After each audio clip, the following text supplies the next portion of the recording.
LG साहब हमारे लिए क्या है, वो अपनी कुर्सी के लिए हैं। उन्होंने अपनी कुर्सी संभाली हुई है। हम लोग जाएं भाड़ में, उन्हें आपको बदुआ लगे ना लगे, लेकिन आपके खानदान को तो लगेगी, आपके जितने भी फैमिली उनको तो बदुआ लगेगी हमारी। की माधु से बोल रहा हूँ, जब लखनपुर के पार जाएंगे जो हालत बनाई है इन्होंने मैं इसे इधर 25 साल हो गए, और कितने साल निकालोगे आप? ये तो एक गड्डी चल रही है, पंजाबी में कहते हैं ना, गड्डी आस्ता आस्ता रेड़े कर दी है, तो वही हिसाब हमारा हो रहा है। हम आस्ता आस्ता चल रहे हैं। चलेगी, अगर मैं पक्की होती, इतना खूबसूरत बच्चा मेरा जाता। एलजी साहब उसी को पता होता है जिसका अपना कोई जाता है। आपके जाएंगे तो आपको दुख लगेगा, ठेस पहुंचेगी। डेली वेजर्स की बात करते हैं, 60,000 डेली वेजर्स के साथ साथ उनके परिवार भी जुड़े हैं। पर विडंबना ये है, जब गृह मंत्री अमित शाह जम्मू पहुंचते हैं, वो कहते हैं कि मिनिमम वेजेस एक्ट जो है वो लागू कर दिया गया है। लेकिन आप यहाँ पर देख रहे हैं कि स्टेट डिपार्टमेंट भी एक नाम जो है अब उभर कर सामने आ रहा है, जो काफी देर से सफर कर रहे हैं। और ये वो डिपार्टमेंट के लोग हैं जो ऑफिसर्स के घरों पर यानी काम करते हैं। सर, सबसे पहले वो अपना नाम बताइए। मेरा नाम पुरुषोत्तम लाल है। आप क्या कहना चाहेंगे, जब से गृह मंत्री अमित शाह आए, उन्होंने कहा है कि मिनिमम वेजेस एक्ट जो है वो लागू हो चुका है जम्मू कश्मीर में, आपको क्या लगता है जो उच्च तबके के, जिस तरह से हम कहें, उन्हें नहीं पता होता कि निचले तबके के साथ क्या किया जा रहा है? यही तो मैम सोचने वाली बात है कि वाजपेयी के डिगर लेते जो JNK में भी बैठे हैं, उनके ऊपर अमित शाह जी एक मीडिया वेजेस एक्ट दे के जाते हैं और खुलेआम महकमे बोलते हैं कि हमने JNK में मीडिया वेजेस एक्ट दे दिया। तो बहुत ही खुशी होगी हमारे को, मुलाजिम को, कि चलो कुछ तो कुछ मिला है कि बच्चों का पालन पोषण करेंगे, बच्चों को थोड़ा पढ़ाएंगे लिखाएंगे, कुछ करेंगे। लेकिन आज हम आधे रास्ते में हैं, हमारे बच्चे भी, तो हम कुछ नहीं कर सकते हैं। बच्चे भी जवान हो गए, वो हमसे पूछे कि कौन सी ड्यूटी, कौन सी नौकरी करते हो आप? खाने को आपको नोला नहीं है, खाने को कुछ नहीं, फीस नहीं है, कॉपी नहीं है, कौन सी ड्यूटी करते हो? तो मैं कहता हूँ कि इनमें से अपना भी तालमेल नहीं है। जब इतनी बड़ी हस्ती दे दिया तो हमारे जो 25 से 25 MLA है, जो क्यों नहीं उतरते हैं, क्यों नहीं बोलते हैं कि JNK में एक खुशी का माहौल है, JNK में एक मिनिमम वेज एक्ट लागू किया, तो क्यों नहीं देंगे हम? हमारे बीजेपी के 25 के 25 कभी जिंदगी में बोले नहीं है, ना तो हमारा इन्होंने बकाया वेतन बढ़ाया, ना तो कुछ बढ़ाया। लेकिन जे कुछ नहीं, जे पता नहीं वो मिनिमम वेज एक्ट लेके तो इलेक्शनों की तैयारी के लिए रखे हैं इन्होंने कि इलेक्शन लड़ेंगे, इनको बेवकूफ बना के इनको बाद में इस्तेमाल करें। फिर से अब इलेक्शन होगा, जिस तरह से आपको जो है यहाँ पर उम्मीद जगा दी, आपको क्या लगता है पहले इलेक्शन में आपका काम नहीं हो, अभी वोट लेने आएंगे, क्या इसके बाद में आपको कहेंगे कि इलेक्शन के बाद हो जाएगा, विश्वास करेंगे? हम बिल्कुल विश्वास नहीं करेंगे इन पे। हमने 2 बार जगाया, हमारे बच्चों का वही कैरियर खराब हो गया। अब जो इलेक्शन की बारी कर रहे हैं ना, अब इलेक्शन से पहले इधर क्या कुछ हो जाएगा जम्मू में, इनको मालूम नहीं है।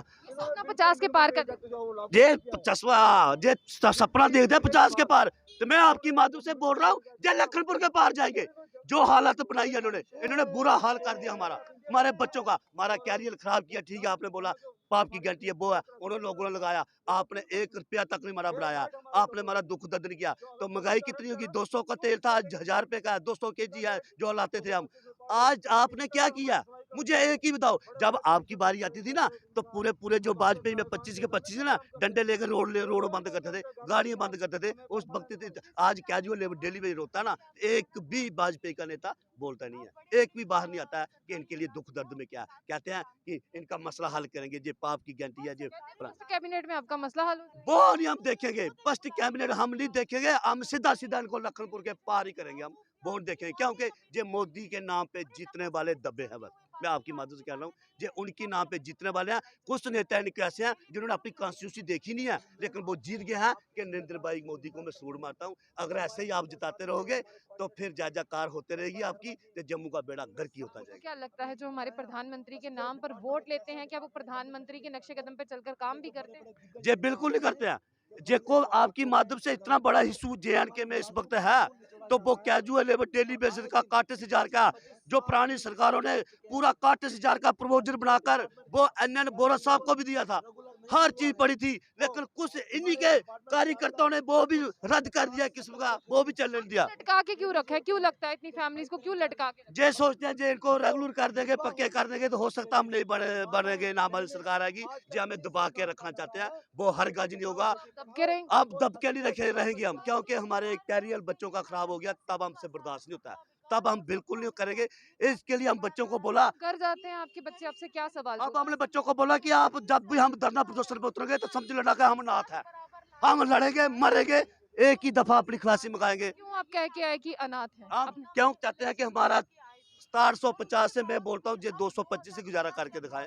बाजार में सब्जी नहीं आती एक टाइम की, तो कैसे? तेल नहीं आता। तेल नहीं आता, तो तभी तो हम दुखी होके बोल रहे हैं। ये हमारा मजाक बना के रखा है, हमारा एक ने गोल्ड पैक इस्तेमाल करने के लिए हमें रखा है। कुछ हमारा करे तो हम बताएं, क्योंकि हमें वोट खुद दी है। आज डेली वेजर्स हैं जिनको डीडीसी से पहले भी बड़े ख्वाब दिए। वो तो डीडीसी का बैठे थे हम, लेकिन हमारे यही सेंटर साहब ने बुलाया, बोला हमारे घर से आए हो और रास्ता होकर जाना, आपका मसला हल होता था। लेकिन आप डीडीसी के चुनाव होने दो, आपका मसला हल हो जाएगा। गए हैं वो चुनाव। चुनाव तो हो गए, हमारी बात तो छोड़ो, डीडीसी वाले भी रो रहे हैं, वो भी रो रहे हैं। इतनी मच गई है, क्या जो डेली वेज की बात नहीं है, ये सिर्फ सफेद झूठ है, बिल्कुल सफेद झूठ है। ये कुछ नहीं करेंगे, हम इन पर बिल्कुल भरोसा नहीं करेंगे कैबिनेट का। आने वाले समय में आप लोग क्या करेंगे? डेली वेजर्स की अगर बात करते हैं, कितने 60,000 से ऊपर है डेली वेजर्स, वो क्या करेंगे अब?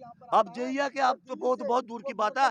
हमारे कुछ साथियों ने दे दिया, हम अपने जो सीनियर साथी आए हैं हमारे परमानेंट कैजुअल डेली वेज का निर्णय लेंगे, हम लड़ाई लड़ेंगे, आप बर्दाश्त ये करें। महिलाएं भी है, स्टेट डिपार्टमेंट की महिलाओं के साथ भी बड़ा बुरा व्यवहार। यही तो मैम अब बोल रहे हैं कि ये बोलते हैं कैबिनेट में मेरी महिला माताएं बहनें उम्र दराज हो गया। कुछ हमारे साथी जो इतनी एज के हो गया कि वो इनकी कैबिनेट देखेंगे। डॉक्टर के पास दवाई के लिए पैसे नहीं है, फीस के लिए नहीं है, कुछ मर गया, उनके बच्चे दरबदार हो रहे हैं, जो हम देखते हैं ना। यहाँ पर नहीं रहे जो मर चुके हैं, क्या उनको कुछ मुआवजा दिया है? कुछ नहीं, बिल्कुल कुछ नहीं है। हमारे पैसे भी कटे जाते हैं कि वो भी अभी कुछ नहीं हमें मिल रहा। लेकिन स्टेट डिपार्टमेंट में इतना हमारे अफसर साहिबान का शुक्रिया का, अगर दाल फुल्के के लिए हमें तनख्वाह रेगुलर मिल रही है, वो महीने की मंथली तनख्वाह हमें दे रहा है, उसी से हम दाल फुल्का खा रहे हैं। नहीं तो हम तो क्या हो जाता था, मारी जाते थे, लेकिन हमारा पालन पोषण नहीं होता था। लेकिन हम यही कहते हैं कि जो फोकस जाता है उन सरकारों को नहीं जाता, वाजपेयी को जाता है। अगर आप हमारा कुछ कर दो तो भाई साहब आप ही नहीं बनना है, आपने ही सब कुछ होना है। अगर आप महक में बोल रहे हैं ना, तो आपके गुणगान भी गाएंगे हम, आपके सब कुछ करेंगे। पहले कुछ करके दिखाओ, फिर बोलता अगर नहीं करोगे तो फिर आप 50 के पार ही लखनपुर के पार जाओगे। पहले भी बात कर चुकी हूँ, स्टेट डिपार्टमेंट में हम गए थे, आपसे बात हुई, तब आप बारिश में छाते लेके बैठे थे। मुझे बताइए, साल होने को आया, क्या कुछ अभी तक आपका मसला हल हुआ? और क्या अब आपके बच्चों की, जिस तरह से आपने कहा था हमारे बच्चे सवाल पूछते हैं हम घर जाते हैं, क्या अभी भी बच्चों के सवाल वही हैं? मैं सबसे पहले आपका धन्यवाद करती हूँ अपने मीडिया चैनल का, बुलेटिन का, कि आपने हमारी इतनी केयर की कि आप भी बारिश में हमारे साथ आए थे। बारिश में आपने हमारे विचार सुने, हमसे पूछा क्या परेशानी, हमने बताई कि हमें ये प्रॉब्लम है। लेकिन इन्होंने हमारी कोई परेशानी महसूस नहीं की। लानत है ऐसी सरकार पर, मैं तो ठीक बोलूँगी, लानत है ऐसी सरकार पर। राजा वही है जो अपनी प्रजा की परवाह करता है, वो राजा नहीं होता जो कुर्सी संभाल लेता है लेकिन पब्लिक को, अपनी प्रजा को परेशानी देता है। अगर बच्चा भी रोता है ना सर, तो बच्चे को माँ दूध पिलाती है, देर से सही, कोई काम करती है तो देर से सही पिलाती है, लेकिन पिलाती जरूर है, उसे भूखा नहीं मारती। अब 225 में हम क्या करेंगे? 225 में हमारा गुजारा नहीं चलता। जब से मोदी सरकार आई है उस वक़्त से इतनी महंगाई बढ़ गई है, लेकिन मोदी सरकार ने हमारे जम्मू कश्मीर में भेदभाव रखा है। उन्होंने हमारे जम्मू कश्मीर को कोई फैसिलिटी नहीं दी, ठीक है ना, बिल्कुल कुछ नहीं किया उन्होंने। हाल के हमारा जैसे गुजारा चल रहा था वैसे हम मुश्किलों से कर रहे थे। 1 महीने में 10 बार तो हम लोगों से उधार उठाते हैं, और वो मुकाएंगे कहाँ से हम देंगे? इतना तो सरकार को सोचना चाहिए। लेकिन जब गृह मंत्री अमित शाह जम्मू आए थे, उन्होंने कहा, अपनी रैली में कहा उन्होंने कि मिनिमम वेजेस एक्ट लागू कर दिया, आपको मिला है? कुछ नहीं मिला, उन्होंने रिटर्न में नहीं दिया। बोलने में कुछ नहीं होता, जब तक रिटर्न में नहीं देंगे बोलने में कुछ नहीं होता। ऐसे तो आश्वासन देते हैं वो पूरी जनता को, पूरे हिंदुस्तान को, लेकिन करते कुछ नहीं। तो जो हमारे एलजी साहब हैं, इन्होंने तो बेशक कान में रुई ठोकी हुई है। जितना मर्जी हम रोएं, जितने मर्जी बारिश में बैठे, जितने मर्जी, हमारे बच्चों का भविष्य इतना खराब हो रहा है, कोई हिसाब नहीं। लेकिन एलजी साहब तो आपके लिए हैं ना? एलजी साहब हमारे लिए क्या है? वो अपनी कुर्सी के लिए हैं, उन्होंने अपनी कुर्सी संभाली हुई है। हम लोग जाए भाड़ में, उन्हें क्या इससे? अपना काम बनता, भाड़ में जाए जनता, उनका ये हिसाब है। ये जब से आए हैं ये अपने उल्लू सीधे करके चले जाएंगे। इतनी सरकारें आई, इतने बदले, सब ने हमें गुमराह किया है। 225 में गुजारा, ये अपने कुत्तों को 2-2, 3-3 लाख खिलाते होंगे, महीने का। लेकिन हमारे 225 में क्या होगा? आजकल आपको पता है पेंटर भी 700 रुपये दिहाड़ी ले रहा है, और एक मजदूर भी 700 रुपये दिहाड़ी ले रहा है, और मिस्त्री की तो बात ही अलग है, उसका तो 1000-1200 बिल्कुल मतलब उसका है दिहाड़ी का। तो हमारा 1000-1200 नहीं हम बोल रहे, हमें परमानेंट कर दो। और जिनकी वो एज ज़्यादा ओवर हो गई है उनको घर बैठा दो आप, बिल्कुल उनको भी लमसम पैसे जो भी बनते हैं उनके फुल फाइनल कर दो उनका भी, ठीक है नहीं? उनको भी परेशानी, उनकी बद्दुआ भी मत लो, ताकि आपकी तो उम्र हो चुकी है, आपको बद्दुआ लगे ना लगे, लेकिन आपके खानदान को तो लगेगी, आपके जितने भी फैमिली उनको तो बद्दुआ लगेगी हमारी, हाय तो पड़ेगी। 225 में हाय पड़ेगी। एलजी सर इतना सुन लो आप, आज तक हमने कभी बद्दुआ दिल से नहीं दी और अभी भी नहीं देंगे आपको, लेकिन कुछ अच्छे काम करो, कुछ ज़िंदगी में अच्छे काम करके फिर यहाँ से जाओगे तो हम आपको याद करेंगे, आपको दुआ भी देंगे, आपके पूरे परिवार को दुआ देंगे। ये नहीं कि आप अपना माल इकट्ठा करने आए हैं लेकिन गरीबों को आप सता रहे हैं। 225 में हमारा गुजारा नहीं हो रहा। 225 में ये मत समझो कि सभी अनपढ़ हैं, थोड़े बहुत तो हमें भी नॉलेज है बोलने की, पढ़े भी हैं कॉन्वेंट में, इतना वो है। लेकिन सर हम मजबूरी की वजह से, अपने पेट की लाचारी की वजह से हम ये काम कर रहे हैं, क्योंकि हमारे पास इतना पैसा नहीं है ताकि हम अच्छी जॉब कोई देख सकें कि हमें अच्छी जॉब कोई मिलेगी। 25 साल हमें हो गए इधर, छोटी सी उम्र में लग गए, और अब सर हमें आपने धोखा दे दिया आकर। इतने एलजी बदल गए, कितने गवर्नर आए, कितने चले गए, उनमें से एक आप हो, उनमें से एक आप भी हो जो अभी तक आपने हमारी केयर नहीं की। अभी तक आपने कोई ये सोचा ही नहीं कि ये बारिश में बैठे हैं। अब ये मैडम जी हैं जो चैनल वाली मीडिया की, इनको पता है ये भी बारिश में हमारे साथ खड़ी थी। बहुत शर्म की बात है, बहुत ही ज़्यादा शर्म की बात है।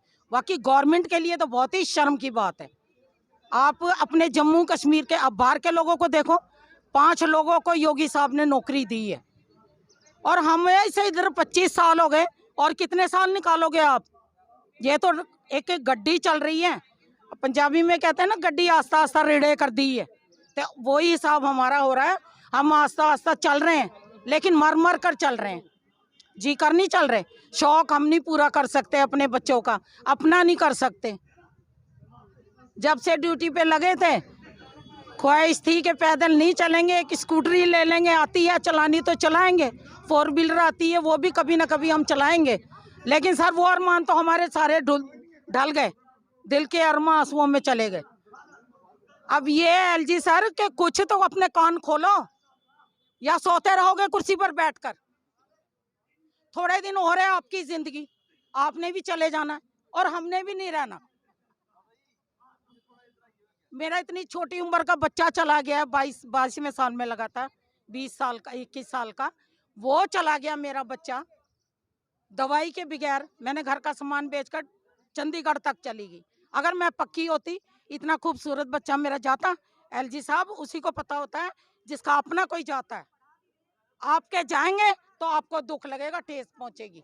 मैं तो यही बद्दुआ दूंगी, जब तक हमारा काम नहीं होगा आपके परिवार में कोई भी बचे ना, यही बद्दुआ देंगे हम। जब तक आप हमारा काम नहीं करेंगे, जब तक आप हमारी, बिल्कुल एक रिक्वेस्ट है कि हम चर्च में भी दुआ करेंगे आपके लिए, लेकिन हमारी जो है ये दुआ तो कबूल कर लो। और खुदा भी 70 गुना माफ़ करके 1 गुना जो है वो हमें माफ़ कर देता, 70 गुना माफ़ करके 1 गुना को छोड़ देता है और मंजूर कर लेता हर एक दुआ।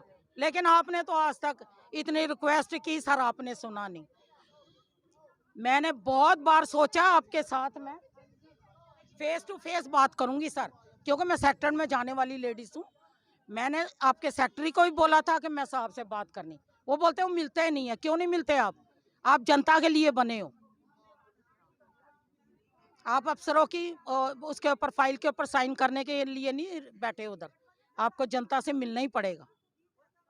सर एक रिक्वेस्ट है, लास्ट बार रिक्वेस्ट है sir, I request bye you sir, कि हमें बस या तो हमें ऑर्डर दे दो, तो या थोड़े दिन के लिए, नहीं आपका दिल मानता हमें ऑर्डर देने के लिए तो हमारी तनख्वाह बढ़ा दो, हमारी दिहाड़ी बढ़ा दो, ठीक है नहीं?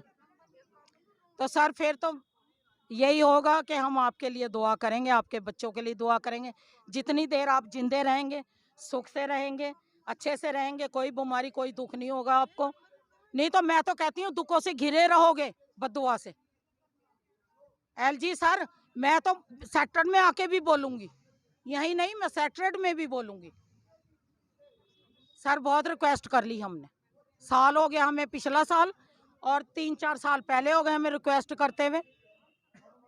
अब तो 45-46 साल उम्र भी हो गई, 21 साल में नौकरी लगे थे। सर अब जो इतने ओवरेज हैं उनको आप बैठा दो, उनके भी लमसम पैसे कर दो। पंजाबी तो आप समझते ही होंगे, उनके लमसम पैसे कर दो जनाब। हाथ जोड़ के रिक्वेस्ट करती हूँ सर आपके आगे, तो हमारी भी सुन लो बिनती सुन लो। रोए बहुत, लेकिन आपको रोना पसंद नहीं है ना, इसलिए हम रोना ही छोड़ दिया, क्योंकि रोने से कमजोर हो गए थे हम। अब हो गए मजबूत, अब नहीं उठेंगे, हम सड़कों पे आएंगे, चाहे जितनी मर्जी पुलिस चढ़ा देना, जान से थोड़ी मार देंगे हमें। अगर हमें कहीं चोट भी लगेगी वो भी खर्चा आप ही को पड़ेगा। देखा कि स्टेट डिपार्टमेंट के जो लेबर एम्प्लॉयज़ थे वो किस तरह से यहाँ पर गुहार लगा रहे थे, और एक किस्म से इन्हें लेबरर ही कहेंगे, क्योंकि बंधुआ मजदूर की तरह 225 रुपए में आता क्या है। अब इन्होंने साफ तौर पर, आपने जो इनकी आवाज़ सुनी, इन्होंने कह दिया कि अगर हमारा काम नहीं करोगे तो खुद भी अपने जीवन में कैसे खुश रहोगे, क्योंकि हम वही लोग हैं जो आपके घरों पर काम करते हैं, और आपके घर पर काम करने के बाद में जो है तब भी हमारी मांगे जो है वो पूरी नहीं होती, और ये चाहते हैं इन्हें परमानेंट किया जाए, उसके साथ जो इनकी छोटी मोटी मांगे हैं वो पूरी की जाए। ये हमारे समाज का बहुत अहम तबका है, और इन्हीं तबकों को इकट्ठा कर जो है एक जम्मू कश्मीर में, जिस तरह से हम बात कहें डिपार्टमेंट्स में जो है एम्प्लॉयज़ काम करने जाते हैं, अगर हम इनकी नहीं सुनेंगे, अगर हम इनके काम नहीं करेंगे, अगर हम इनकी प्रॉब्लम्स नहीं सुनेंगे, तो किस तरह से हम एक मजबूत सरकार की जो है वो शुरुआत करेंगे। तो अगर आपको जीतना है तो आपको जो है इनके बारे में सोचना पड़ेगा, और इन्हें जो है इनकी मांगों को जो है हल करना पड़ेगा। तो ऐसी और भी अपडेट्स के लिए देखते रहिए जम्मू बुलेटिन। आशिया खान साथ, अल्लाह हाफिज़।